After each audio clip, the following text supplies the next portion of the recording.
Punk rock tried to destroy the metal, but they failed.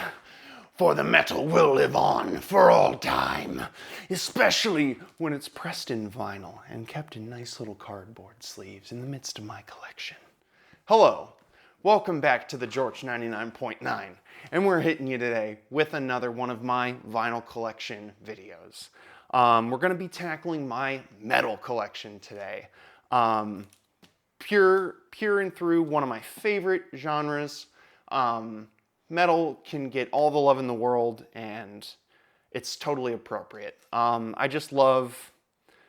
There will be many more to talk about on this genre, on the future of this channel, absolutely. But if you're a part of the metal community and just metal culture, if you've been to shows, if you talk to other fans at shows or at record stores, you know that antithetically to the way the music sounds, metalheads are the nicest motherfuckers in the world. You can just walk up to anybody at a metal show and you can just start talking about your favorite records and you just have a new best friend right there on the spot. It happens at like every single metal show I go to. So it's just a wonderful community to be a part of, especially in the modern day.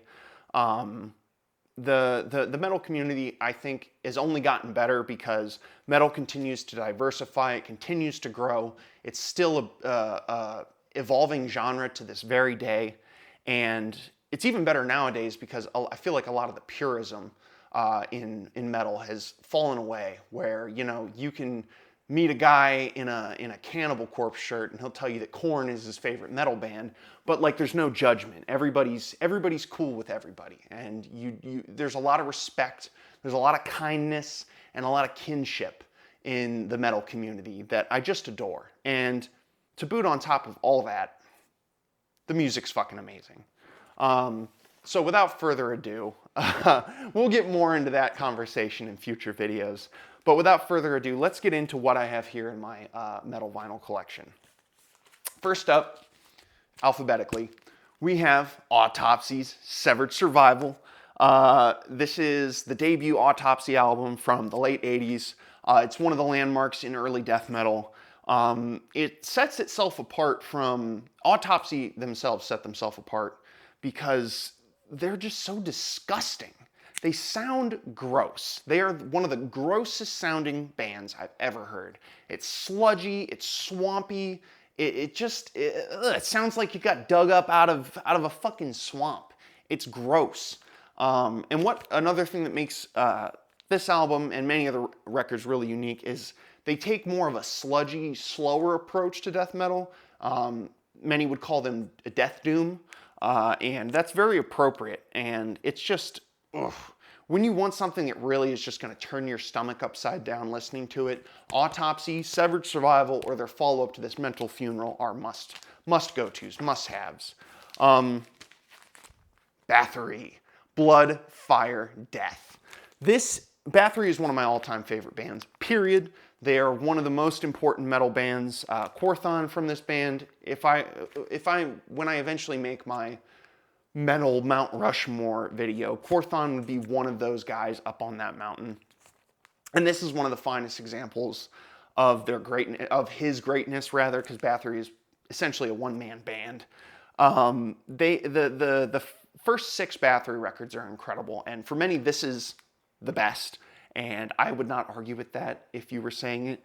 It's not only so far ahead of its time, crafting black metal before it would hit in the second wave in Scandinavia, but it's so brazen, it's so blitzkrieg fast. Songs like Holocaust, just like, they make my head spin. It's so aggressive and so intense. But then you have, especially with this record being their 4th, you start to see the Viking metal influence starting to come in. And influence may not even be the right word, because Quorthon and Bathory invented the genre.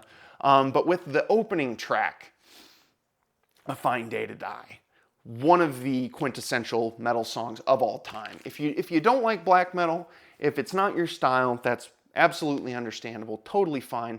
But listen, dip your toe into some Bathory, and if you listen to one song, listen to A Fine Day to Die, because the riffs are disgustingly good. The soloing is incredible. And this album is a testament to what a monolith Bathory is to metal as a whole. All right. Let's get into the Sabbath records. My Sabbath collection, I'll say this as a whole.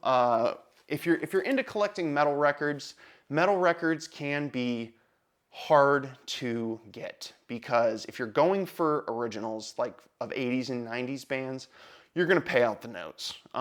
Even with bigger name artists like Metallica or Megadeth, if you're going for more old school pressings, you're going to pay a lot of money. It's going to be like no less than 30 bucks, which in my opinion, anything above $30 for a record is expensive, because I don't know about y'all, but I'm a regular dude who works a 9 to 5.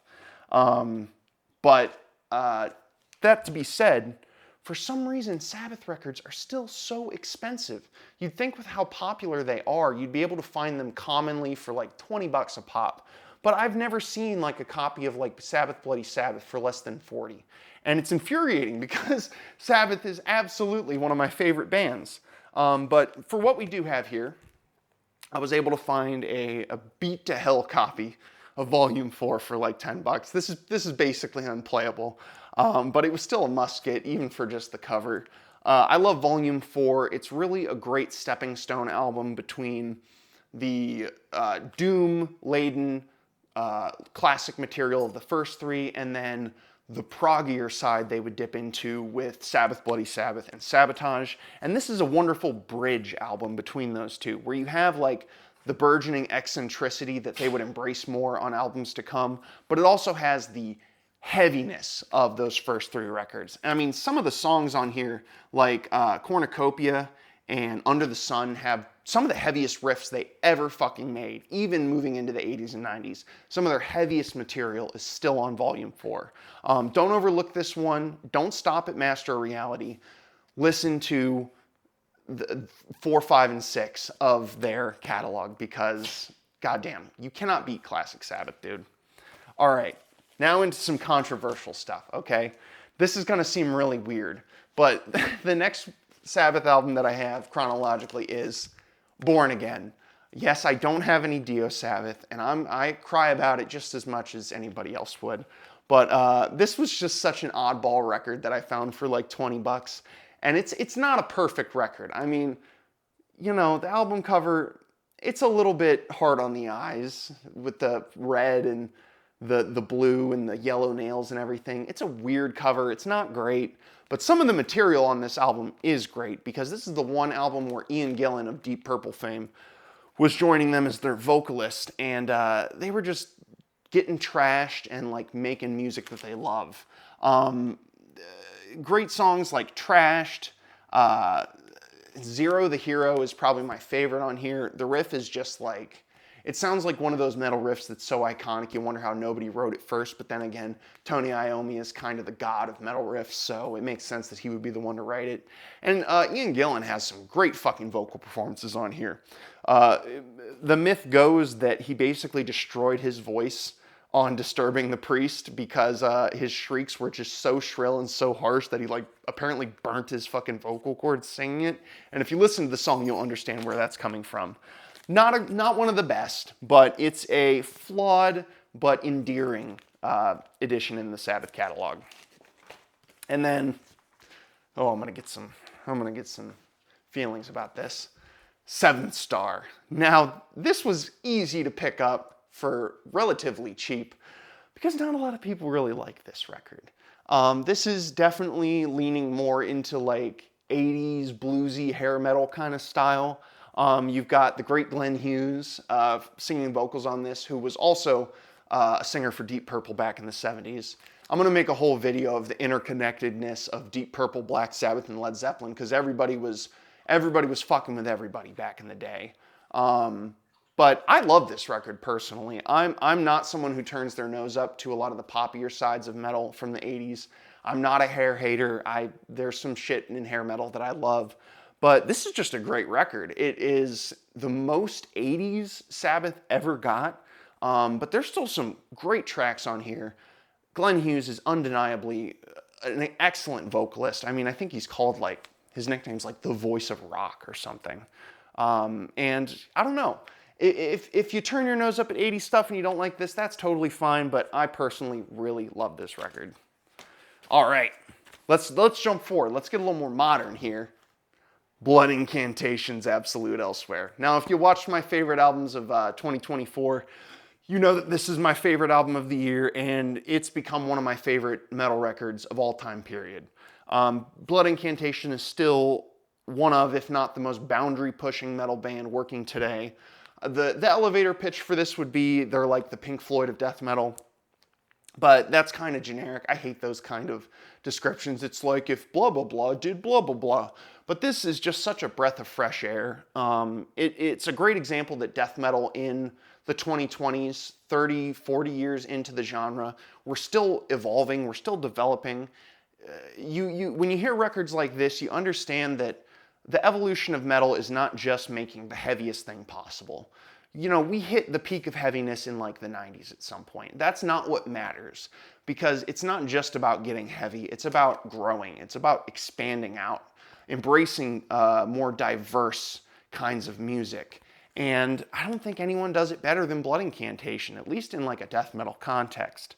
The cover is sick as fuck. Jesus, look at that. It's beautiful. The colors, the reds, the blues, the pyramids.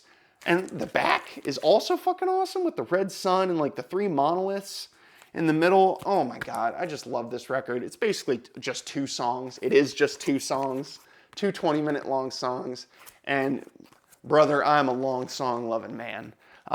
And I just love everything about this. Go watch my 2024 video if you want to hear more in detail about this record. All right, throwing it back to the 80s thrash. One of my favorite thrash bands, Coroner. The standalone band of Switzerland to jump into the metal genre. They were one of the greatest proponents of like technical thrash metal in the late 80s and the early 90s.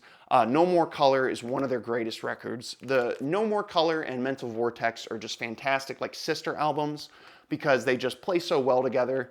The way that Coroner is able to balance the technicality with just hard-hitting, catchy riffs. And very few do it as well as Coroner did. And their new record from this year is also fantastic. Coroner will be getting a video. This and Mental Vortex are 2 of my favorite metal records of all time. Fortunately, I don't own Mental Vortex yet, but I hope to change that pretty soon. No More Color. Oh, and also the vocalist, sorry, I don't remember his name, but he sounds like a goblin. He sounds like some kind of goblin on some European ancient building that like came alive from the stone and like learned how to sing or whatever. He's just like, ugh, it's gross. But it's so good. It's all right. Some classic Norwegian black metal. Picking up where Bathory left off. We've got Dark Thrones, Ablaze in the Northern Sky. This is one of the most classically talked about black metal bands of all time, and this record in specific, for good reason. Dark Throne, especially on this first album, they have an incredible, if you can get past how lo-fi and how just bare bones the production is with this, but the songwriting is just incredible on this record. It's progressive, it's like Catharian life codes, like 10 minutes, but it's packed with so many tasty riffs and great sections to it. The songs are very dynamic. They go from blazingly fast to more catchy, straightforward riffs without missing a beat. Highlight on here has got to be In the Shadow of the Horns. I mean, it's just such a great fucking riff, dude. I think even if you're someone who doesn't really like black metal, you could listen to In the Shadow of the Horns and you recognize it as just a fantastic metal track. All right, let's get back to the 80s a little bit, okay? We got Def Leppard's Pyromania. Like I said, I'm not a snob when it comes to the poppier side of 80s metal, and I especially adore my Def Leppard. I love them. They were the first band I ever saw live. I saw them at a local venue, an outdoor venue called Blossom back in 2016 when I was a teenager, and it was fantastic. They are an arena band, and they bring that to the studio so well on Pyromania. This is a perfect blend of early Def Leppard, which was more straightforward, heavy metal, and then the pop that they would embrace on like Hysteria. But this is like a perfect combination of those catchy, perfect radio hit choruses with great riffs that are just straightforward but incredibly memorable, so tasty, and you can, even if you hate Def Leppard, okay, you cannot deny the cover for Pyromania is badass as fuck. It looks like this could have been the movie poster for like Die Hard or something. It's awesome. I love them so much. And there's actually, there's 2 copies in here. I actually have 2 copies of this because the great thing about, beside everything I said about metal, hair metal you can find for cheap as fuck, especially Def Leppard. You can find old pressings of Pyromania in great condition for like $5, and that's good for me. And then this is a little one-off. It's a 12-inch single of, what is it? The A side is Pour Some Sugar on Me, and the B side is Rocket, which are 2 of my favorite songs from Hysteria. What's cool about this is actually there's 3 12-inch singles that they released. And as you can see, this is like part of a triangle, and you can put them all together kind of like the books in Gravity Falls, and it makes this whole image that gets put together. I haven't been able to find any of the other 12-inch singles, unfortunately. But yeah, this is just a fun addition. All right, then we got the fucking man, dude. The fucking man. Dio. Dio. I worship at the altar of Dio, man. He's probably my favorite vocalist of all time, period. He will be getting plenty of talk on this channel, I promise. I don't have Holy Diver, unfortunately. I haven't come across a reasonable price copy that's in good enough condition because a super popular album that's just always expensive for some reason. Not that it's not worth it, but Last in Line, arguably even better than the debut. The title track is incredible. It's an all-time classic. This album is anthemic. It's energetic. The riffs are fucking great. Dio is a shining star as he is with every fucking album that he's on. I worship him. I love Dio, and Last in Line is one of the peaks of his solo career. Then, Sacred Heart. This version that I got is beat to shit. I got it for like $5. But I didn't care because I just needed to have another Dio record in my collection. This is one of the weaker Dio records from the 80s in my opinion, in a lot of people's opinion. But the cover goes hard, and you have the title track on here, which is fantastic, and Rock and Roll Children, which is one of the most anthemic metal songs of the 80s. So even on a weaker album, you still have some classics in here from Dio. Yeah, if I was going through Dio's 80s catalog, even though Sacred Heart's a little bit weaker than the rest, it's not a skip. All right, I told you, I warned you guys, all right? I'm no purist. I love my death metal, I love my extreme metal, but I love my hair metal too, okay? Dawkins Under Lock and Key, one of the greatest pop metal records of all time. Dawkins had a great run in the 80s. Between Don Dawkins' fantastic vocals and George Lynch's fantastic guitar work. If you didn't know, George Lynch was almost Ozzy's guitar after Randy Rhoads died, but Jake E. Lee squeezed it out just a little bit. But it's interesting to think of what a George Lynch Ozzy album would have sounded like. But this album front to back is just gold. It's just so catchy. The songwriting is infectious. It's memorable. You've got great tracks that go really hard, like Unchain the Night and Till the Living End and Lightning Strikes. But even the ballads are good on this record, dude. You've got Jaded Heart, which, like, bro, ballads are a skip for me, all right? I think the first Ozzy record is ruined by the ballads. But even Dokken nails the fucking ballads on this record, dude. If you are a bit more on the heavy side, a bit more of a purist with your metal, and that's okay, but maybe you're curious. Maybe you want to see, okay, what is hair metal worth? Is there anything worth my time? If you're going to pick one, make it Def Leppard's Pyromania or Dawkins Under Lock and Key. And back to the extreme. Emperor, Anthems to the Welkin at Dusk. Whoo! Now you can throw a dart between the debut Emperor record, which is fantastic, or their follow-up to it, Anthems at the Welkin at Dusk. Some of the songs on here just go so hard, it sounds like it's gonna break your fucking record player. The opener, Ye in Trance Imperium, it just gets my head spinning. I feel like my head's gonna fly off listening to this song because it just hits so hard. It makes me want to like fucking shoot rocket fuel out of my ass and soar into the fucking clouds.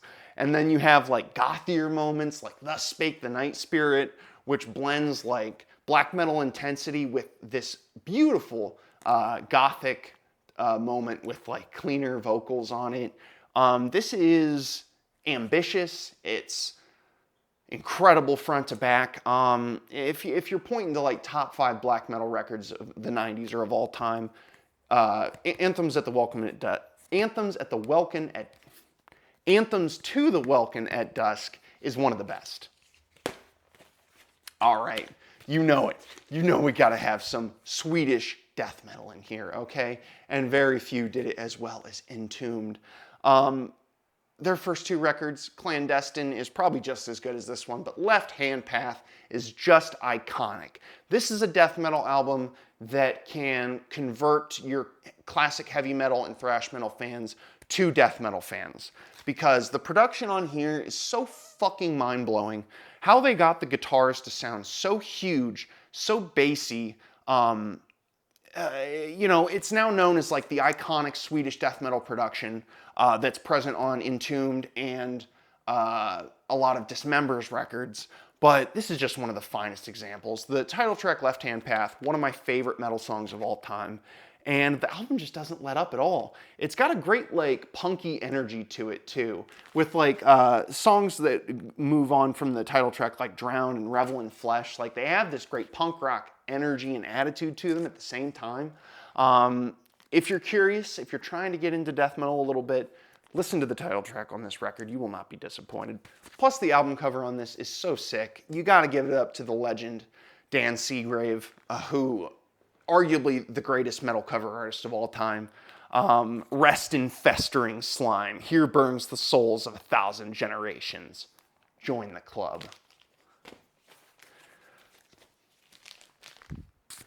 Come on now. Could I really, without shame, show off my metal collection without some Iron Maiden? They're classic. Everybody knows them. They're one of the best to ever do it. No argument. Number of the Beast, one of their shining examples. This was the breakthrough first album with Bruce Dickinson, their 3rd album to date. Amazing. Amazing. Hallowed Be Thy Name, the closer on here. Maybe the greatest metal song of all time. Full stop, period. The cover is just iconic. Eddie's playing Puppet Master to the devil himself, who's playing Puppet Master to a tiny little guy down there. You can see him. I remember this was a very formative album for me, because I remember like buying this on iTunes or whatever, like before I had streaming, and I paid for the title track and Run to the Hills, and I just fell in love. I remember like this was like so early in my metal journey where I was like, ooh, this is evil. I'm like, oh, people are gonna think I'm like evil or weird if they see this. So I would like, if it was playing on my phone, I'd try to like hide the album cover from people, because I'm like, I didn't want them to think I was a devil worshiper or something. Which in the modern times, you understand, like as far as heaviness and evilness goes, like so many people outdid Maiden, but they were just such great performers, great songwriters, that they earned their legend status for a good reason. So this is a must-have.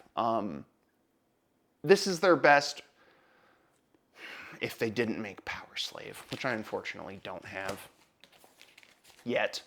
Then we got Peace of Mind. A lot of Maiden records, if you're going for 80s pressings, which these both are, they're pretty dang expensive.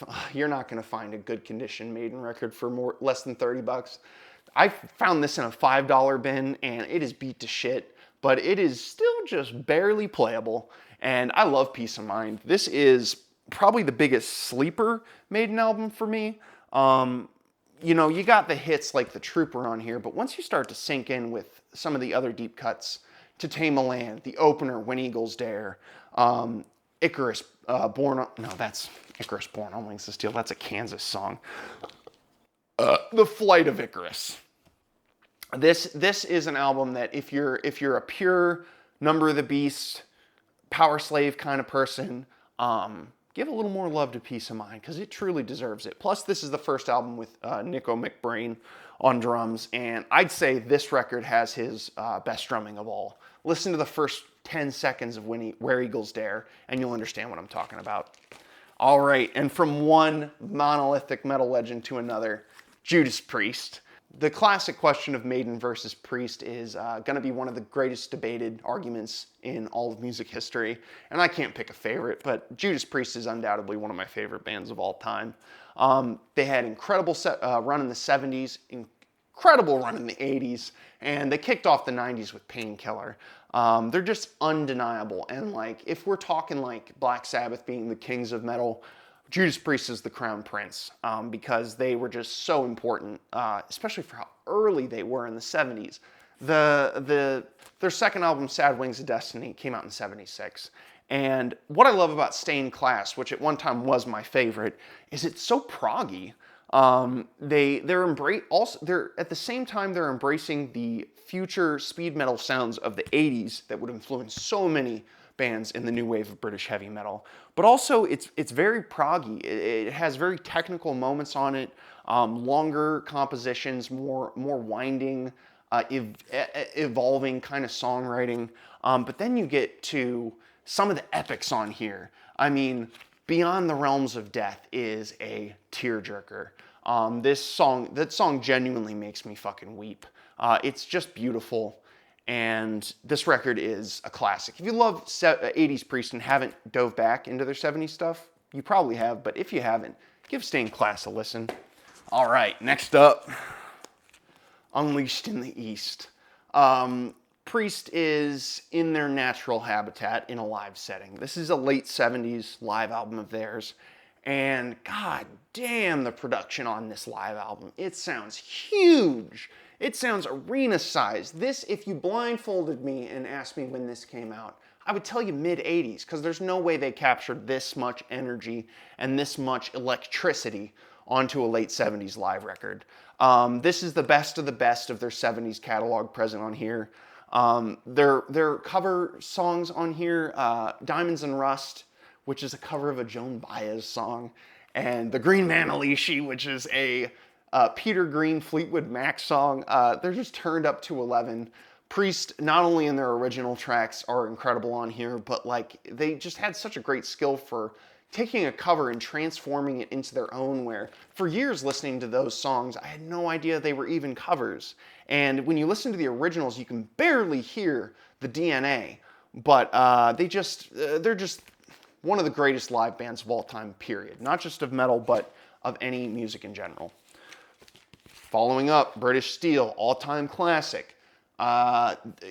Breaking the Law, Living After Midnight. You have some of their biggest hits on here, but the deep cuts are equally as rewarding. I love The Rage. The bass line on that song is iconic. And the opening track on here,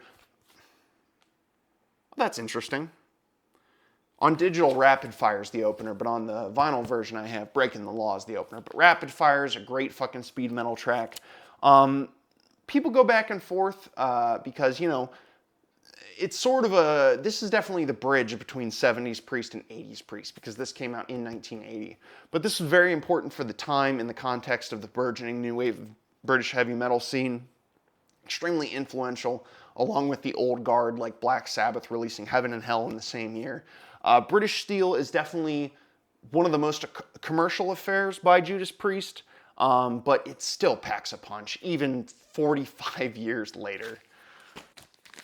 And Priest is actually a little bit easier to find than Maiden. I have a few more Priest albums, and they're a little bit more affordable. I don't think I've paid more than $20 for a Priest record. I have this great picture disc repress of Screaming for Vengeance. This is an all-time classic. This, in many people's minds, is the Judas Priest album, and I can't argue with you. Front to back, this just has so much punch. It's as catchy as the catchiest moments on British Steel, but I think it's streamlined a lot better. They balance the hard-hitting metal qualities with the anthemic choruses. The ballads on here are fantastic. Take These Chains is maybe my favorite metal ballad of all time. If you call it a ballad, I don't know, but I fucking love it. It's just iconic. This record's so iconic, it really speaks for itself. If you haven't heard it, listen, but I'm sure most of you, if you're watching this, you've heard that record. Maybe my favorite Priest record, depending on my day, Defenders of the Faith. I would be lying to you if I didn't say that the last like 3 tracks on this album kind of lose me. But man, this is some gold, man. Free Will Burning, maybe the best Judas Priest song of all time. But from that riding on, Jawbreaker, Rock Hard Ride Free, The Sentinel, Love Bites. Did I say Jawbreaker? Jawbreaker. Amazing. The cover on this is fucking awesome. Even better than Screaming for Vengeance, in my opinion. This huge like metal beast that they had when they were touring for this album in the 80s. They had like a huge robotic animatronic rendition of this creature that they would have on stage.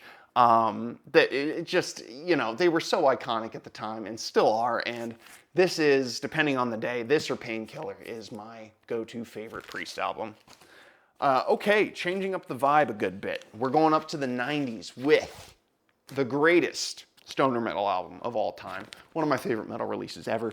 Caius's Welcome to Sky Valley. If you watched my other record collection video talking about the Doors' LA Woman, saying it's a great driving through the desert record, the only record I know of that compares to that is Welcome to Sky Valley. I mean, they came out of the deserts of California, and that is just totally clear listening to this record. The production is incredible. No record outside of like Electric Wizard was able to capture as much fuzz in the guitar tone that they do on this record. I think like Josh Homme like ran his guitar through a bass amp, and that's how he got this like deep, fuzzy, almost like vacuum cleaner like tone. But the riffs are just incredible from song to song. The songwriting's top-notch. The performances are all top-notch. This stands out. You know, stoner metal is not everybody's cup of tea. It does become kind of samey. A lot of groups kind of are just, it's a genre that is plagued with a lot of Sabbath worship, which is not always a bad thing. But Caius is just a standout for being totally unique, sounding entirely like their own, and is just one of the all-time classics. Please listen to this record if you haven't heard it. Caius is amazing. All right, full stop. Favorite, greatest thrash metal record of all time. Megadeth's Rust in Peace. What can I even say, dude? What can I even say?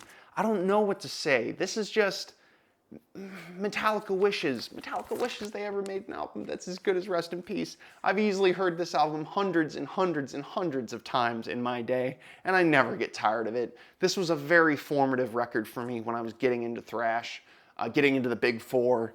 And Rust in Peace was one of my favorites getting into the genre, and is still one of my all-time favorites. This is like a top 5 record of all time for me. I mean, just the lineup on this record, having Marty Friedman on lead guitar and Nick Menza on drums, was just a recipe for perfection. I stand by the fact that Tornado of Souls possesses the greatest guitar solo of any metal song of all time. Maybe any song of all time. Sorry, Comfortably Numb. This is amazing. All right, let's get evil, folks. Are we ready to get evil? Merciful Fates. Classic, iconic band of the first wave of black metal coming out of Denmark. Merciful Fate had been iconic from day one with their wonderful blessing to mankind known as King Diamond. They came out the gate balls blazing with Melissa. If the album cover doesn't say everything you need to know about this record, listen to the first track, Evil, and you will be sucked in, because from front to back, this album is just punchy, classic, heavy metal gold. And just like the riff writing is incredible. Some of the songs get very proggy and like technical. You hear that with a lot of Merciful Fate's first 2 records. I mean, Satan's Fall is like 11 minutes long. I think I read that there's like 28 different riffs in that song. But just incredible, just all around. This and the follow-up are always my biggest go-to Halloween records. October, I always get these back in rotations, and I'll listen to them a dozen times with every Halloween season that comes to pass. The follow-up. Don't break the oath. I can't pick a favorite between this and the debut. They're both just so fucking good. Weirdly, this record is like, has much more bare bones, like raw production on it. It sounds like this would have been the first record and then Melissa would have been the second, but it's so nasty. It's gross sounding, not gross. It's raw sounding, but the iconic heavy metal songwriting is still on full display here. Classics on classics on this record. A Dangerous Meeting, Come to the Sabbath, that transition in the end into that I love it. It's a perfect opening, a perfect closer, and nothing but gold in between. And again, if the cover doesn't do everything for you, I don't know how the music could really do any better. I don't know if there's a lot of albums that the cover matches the music so fucking well as the first two Merciful Fate records.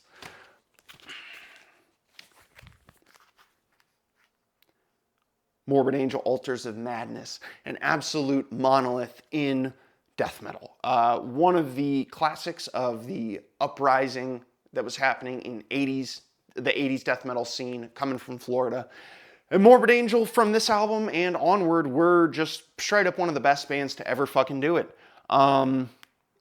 For a genre that is synonymous with being just wicked and evil sounding, this is like straight from the mouth of Satan himself. This record is evil as fuck. But they don't lose themselves in just being noisy and aggressive because there's great riffs all across this record. So many songs that have become established as just all-time classic metal songs, from Immortal Rites to Maze of Torment to Chapel of Ghouls. It's just iconic. I love this record so much. And that album cover, you know who it is. It's our man, the man Dan Seagrave, okay? The fucking wicked little faces all over this shit. I mean, it's like the smiling guys, and like some guys are like screaming, crying, getting torn apart. Other dudes are laughing their heads off. It truly is just like, it encapsulates like the madness that this album casts upon you so fucking well. I worship this record. Getting a little more modern here, and by modern I mean 2001. Opeth, Blackwater Park. I just got this for Christmas, so that's why it's still wrapped up. Okay, I promise I've heard this before. I'm not an amateur. I'm not some rookie. I'm not a poser. I swear I'm not a poser. Opeth was the band, not the first death metal band that I ever heard, but they were the band that got me into death metal. They are, I stand by the statement that Opeth is a death metal band that people who do not like death metal can enjoy. Because the love of prog that shines through in like all of Opeth's classic records is on full display with Blackwater Park, where they're just the ability they have of going from the heavy to the light, the harsh to the beautiful, is really unmatched to any band. Opeth are just titans of the genre, where a lot of prog metal loses me because it gets a little too prog and they lose the metal, they lose the punch. Opeth perfectly balances the punch with the beauty. And Blackwater Park is my favorite. And it's not only just a great record on its own, but I hold a lot of personal love to this because it was such a formative record to me. And it's one of those great formative records that you love when you're young. It introduces you to a whole new world of music, but it grows with you at the same time when after you've become, you know, a novice of the genre, you still come back to something like Blackwater Park and just find so much to dig through, so much joy. And along with Merciful Fate, Opeth, and Blackwater Park in particular, is always a gloomy October, November kind of album for me. If you want to take a walk in the fall time, give this record a listen because it will fit the vibe and it will not disappoint. All right, now actually getting truly modern with this, we got Oranzi Pazuzu, Mysterin Kinsey, okay? I think they're from Denmark, somewhere in Europe. So I don't understand. I'm sorry if I mispronounce it, but what a fucking mind blower this band is. Every album is so fucking unique and so far out. This is one of their most like avant-garde records. There's flute on this thing. There's like violin. The songs are long, they're winding, they're transformative.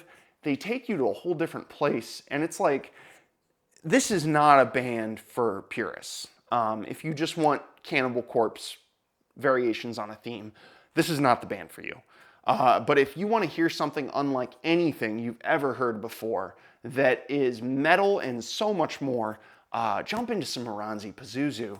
And Mystere and Kinsey is a great jumping off point. And if you watched my Best of 2024 record, you know I love their new record just as much as this one.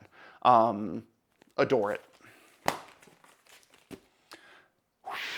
All right, don't give me shit, okay? I threw this in my metal collection for a fucking reason. I have a hard rock section, but this is a fucking metal record, goddammit. The first power metal record ever, Rainbows Rising. The great, the man, the myth, the legend, Ritchie Blackmore, the guitarist of Deep Purple fame, when he struck off from Black Sabbath, when he struck off from Deep Purple, he picked up Ronnie James Dio, a then relatively unknown singer who was risen to fame on the first 3 Rainbow records, really kicked off Dio's career. And this record in particular has some of Blackmore's best riffs and best guitar work.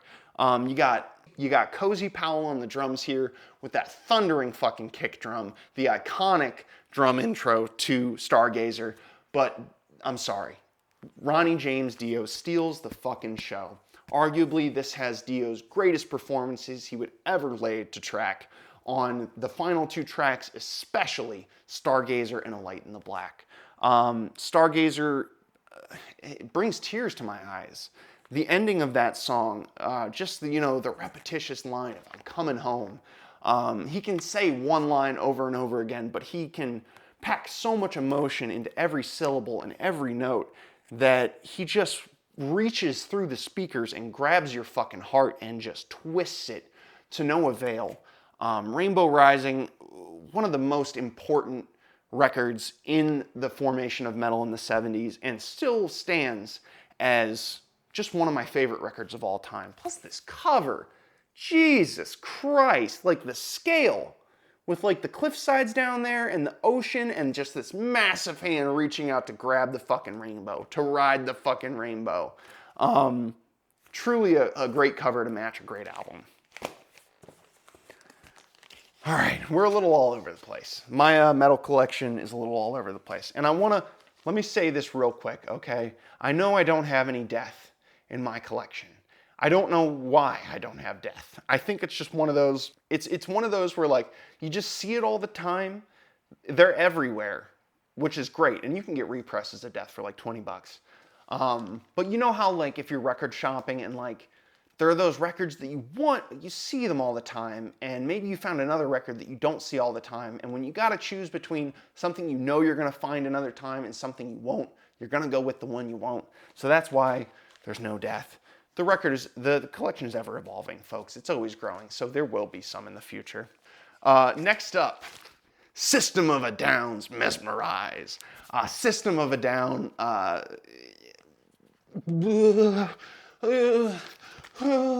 so unique, so fun, so eccentric, so hard-hitting. One of the most politically blunt bands of all time. I've said in the past that like I'm not a fan particularly of like very politically laden music, but System of a Down makes you give a shit.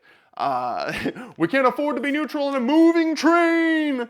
Toxicity is an all-time classic, but Mesmerize is my personal favorite of System of a Down's, and you can't fuck with Toxicity. It's an 11 out of 10 record, but what I love about Mesmerize is just how fun and weird and eccentric this album is.